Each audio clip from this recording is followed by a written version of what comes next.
মানে আপোনালোকে সকলোৱে জানে যে যদি সঁচাকৈ ভাল চৰকাৰ ৰাখে তেতিয়াহ'লে ভাল চৰকাৰে সকলো অপৰাধীক জেলত দিব লাগে হয়নে আজি হিমন্ত বিশ্ব শৰ্মাই মানুহে অপৰাধ নকৰিলেও ৰাতি ধৰি লৈ তেওঁ এনকাউণ্টাৰ কৰে মানুহক অপৰাধ কৰিছেনে নাই সেইটো বিচাৰি নকৰে কিন্তু হিমন্ত বিশ্ব শৰ্মাৰ যিমানবিলাক অভিযোগ আছে সকলো অভিযোগৰ ফাইলবিলাকতো তেওঁ মন্ত্ৰী হৈ লুকুৱাই পেলালে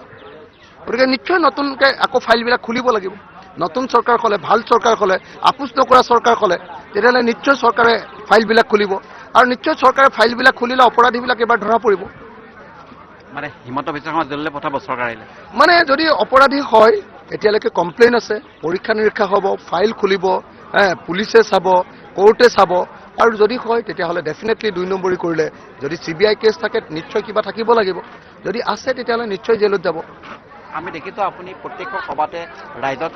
শপত খুৱাইছে যাতে বিজেপি বা AIDFক ভোট নিদিয়ে মানে এইবাৰৰ 2024 চনৰ লোকসভা নিৰ্বাচনটো ভাৰতৰ ইতিহাসৰ আটাইতকৈ জটিল আৰু আটাইতকৈ গুৰুত্বপূৰ্ণ নিৰ্বাচন এইবাৰ নিৰ্বাচনত যদি সঁচাকৈ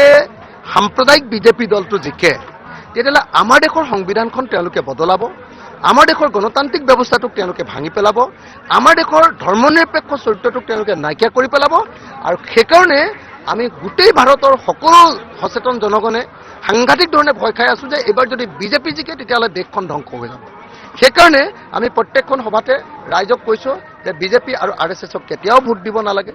আৰু বিজেপি আৰু RSSৰ বন্ধু AIDF দলকো ভোটদান কৰিব নালাগে আমি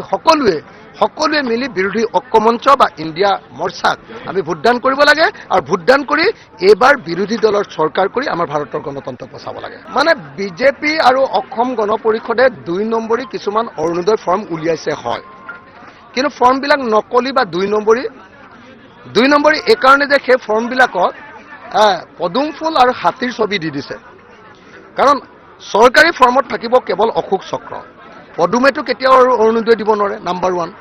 নাম্বাৰ 2 যিবিলাক অৰুণোদয় ফৰ্ম উলিয়াইছে তেওঁলোকে বিজেপিয়ে ইতিমধ্যে যেটো ইলেকশ্যন কমিশ্যন অফ ইণ্ডিয়াই বন্ধ কৰি দিছে নিষিদ্ধ কৰিছে বেআইনী বুলি কৈছে সেই ফৰ্মবিলাকত আপোনালোকে দেখিবলৈ পাব যে মূল বস্তুটো বেংক একাউণ্টটো লিখিবৰ কাৰণে নাম্বাৰটো লিখিবৰ কাৰণে জাগা নাই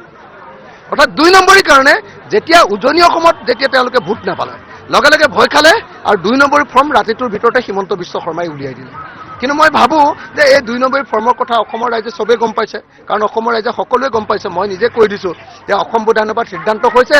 যে যিকোনো দলেই নহওক লাগিলে তেওঁ কংগ্ৰেছত ভোট দিয়ক বিজেপিত ভোট দিয়ক AJPত ভোট দিয়ক ৰাইজৰ দলত ভোট দিয়ক